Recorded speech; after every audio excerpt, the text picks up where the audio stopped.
මේ වීඩියෝවෙන් කතා කරන්න බලාපොරොත්තු වෙන්නේ සමලිංගිකත්වය සම්බන්ධ මර්ධනකාරී අපරාධ නීති කොහොමද ලෝකේ පුරා පැතිර යන්නට පටන් ගත්තේ කියන කාරණය.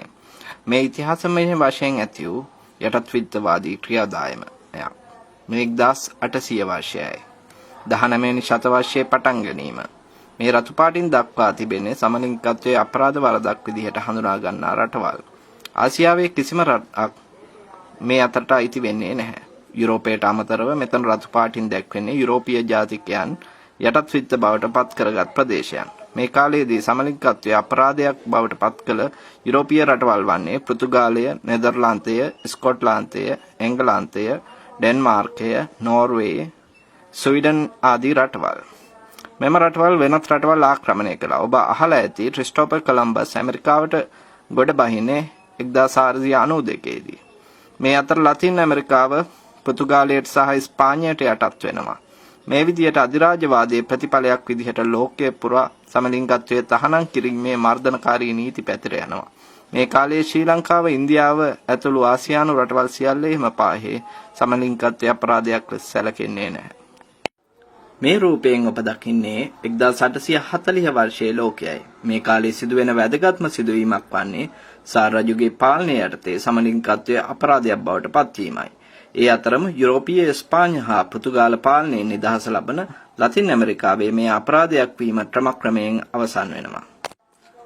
මේ 1890 වර්ෂයයි. මෙහිදී පෙනෙන ප්‍රධාන කාරණය වන්නේ ශ්‍රී ලංකාව, ඉන්දියාව ආදී ආසියානු රටවලත් අප්‍රිකාවේ ඇතැම් රටවලත් සමලිංගිකත්වයේ අපරාධයක් ලෙස සැලකීම පටන් ගැනීම. 1860 වර්ෂයේදී තෝමස් මැකෝලේ සාමිවරයා විසින් ඉන්දියා දණ්ඩ නීති සංග්‍රහය හඳුන්වා දෙනවා. තදබල සමලිංගික බීතිකාවකින් පෙළෙන කෙනෙක් වෙන ඔහු මෙම සමලිංගික හැසිරීම අපරාධයක් කිරීමේ නීතිය හඳුන්වා දෙනවා. එම දණ්ඩ නීති සංග්‍රහයම තමයි විවිධ අයුරින් වෙනස් කර විවිධ බ්‍රිතාන්‍ය යටත්විත්වලට යොදාගන්නේ. ඒ අනුව 1883 දී ලංකාවේ සමලිංගිකත්වය අපරාධයක් බවට පත් වෙනවා. ලංකාවේ අංක 365 වෙන මෙය ඉන්දියාවේදී අංක 377. ඒ විදිහට විවිධ දණ්ඩ නීති සංග්‍රහවල විවිධ අංක යටතේ එකම වචන භාවිතා කරමින් මෙම නීතිය පවතිනවා. හොංකොං සහ සිංගප්පූරුව හැරුණු විට ආසියාවේ සියලුම බ්‍රිතාන්‍ය යටත්විත්වලට හඳුන්වා දෙන්නේ මෙහි විවිධ සංස්කරණ. මේ සිතියමේ පෙන්න අනික් කාරණය වන්නේ ආසියාවේ සහ අප්‍රිකාවේ මේ පැතිරෙන අතර ලතින් ඇමරිකාව ක්‍රමයෙන් අධිරාජ්‍ය නීති වලින් නිදහස් වෙන ආකාරය. ලතින් ඇමරිකාවේ බ්‍රිතාන්‍ය යටත්විත්ව තිබුණේ අති ස්වල්පයක් පමණයි. ඒවත් මේ කාලයේ නැහැ. මේ 1900 වර්ෂයයි 20 වෙනි ශතවර්ෂයේ පටන් ගැනීම. ඔබ දකින්නවා තවදුරටත් අප්‍රිකාවේ මේ නීතිය පැතිර යන ආකාරය. මේ ඔබ දකින්නේ 1920 වර්ෂයේ සිටියමයි. මෙතන ප්‍රධාන වෙනස වන්නේ රුසියානු විප්ලවයෙන් පසුව පෙර සාර් රජු යටතේ තිබූ සමලිංගිකත්වයට එරෙහි මර්ධනකාරී නීති ලෙනින්ගේ නායකත්වයේ යටතේ ඉවත් කරනු ලැබීමයි. මේ 1953 වර්ෂයේ යුරෝපයේ ඇතැම් රටවල් වල සමලිංගිකත්වය අපරාධයක් ලෙස සැලකීම අවසන් කර තිබෙනවා. නමුත් වැඩියෙන් ආසියාවේ සහ අප්‍රිකාවේ මෙම නීති ජනප්‍රිය ලෙස පැතිර යනවා. එසේම නැවතත් රුසියානු සමූහාණ්ඩුවේ සමලිංගිකත්වය අපරාධයක් බවට පත් කරලා තිබෙනවා. ඒ ස්ටාලින් පාලනයේ යටතේ. මේ කාලයේ බොහෝ ආසියානු සහ අප්‍රිකානු රටවල් යටත්විත්ත වලින් නිදහස් ලැබමින් තිබෙනවා. එසේ වුවත් සමලිංගික විරෝධී නීති දේශීය වටිනාකම් යයි කියමින් අප්‍රිකානු සහ ආසියානු දේශපාලඥයන් විසින් පවත්වාගෙන යාමට හරිම උනන්දුයි. මේ 1974 වර්ෂයයි. මේ වන විට කැනඩාවේ සහ යුරෝපයේ බොහෝ රටවල් වල සමලිංගිකත්වයේ අපරාධයක් නොවන බැව් සැලකීමට පටන් අරන්. අපට සමලිංගිකත්වයේ හඳුන්වා දෙන එංගලන්තයේ පවා සමලිංගිකත්වයේ අපරාධයක් ලෙස සැලකීමෙන් ඉවත් කරලා. නමුත් ස්කොට්ලන්තයේ මෙම මර්ධනකාරී නීතිය පවතිනවා. ඔබ දකිනවා තව දුරටත් ආසියාවේ සහ අප්‍රිකාවේ සමලිංගිකත්වය ගැන අපරාධ නීති පැතිර යන ආකාරය.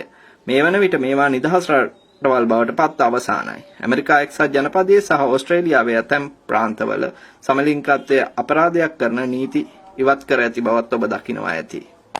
මේ 1990 වර්ෂයයි. යුරෝපීය රටවල් බොහොමයක මේ වන විට සමලිංගිකත්වය අපරාධයක් කිරීමේ නීති ඉවත් කර අවසానයි. ඕස්ට්‍රේලියාවේ බහුතරයක් ප්‍රාන්තවලත් මේ මර්ධනකාරී නීති ඉවත් කර අවසానයි. ලතින් ඇමරිකාවේ තවදුරටත් මේ නීති අවසන් වෙමින් තිබෙනවා.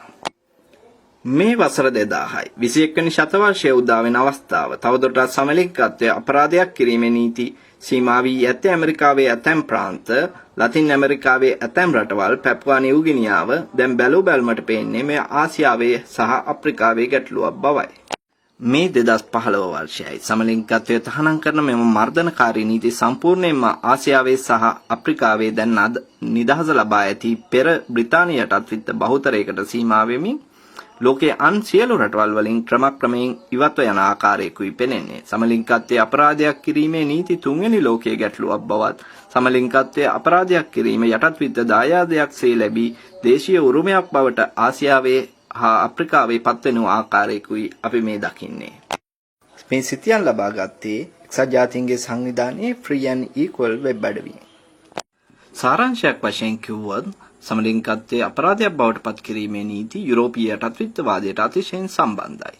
යුරෝපීයන්ගේ පැමිණීමට පෙර අප්‍රිකාවේ, ලතින් ඇමරිකාවේ, ඕස්ට්‍රේලියාවේ හෝ ආසියාවේ මෙවැනි නීති පැවතුනේ නැහැ.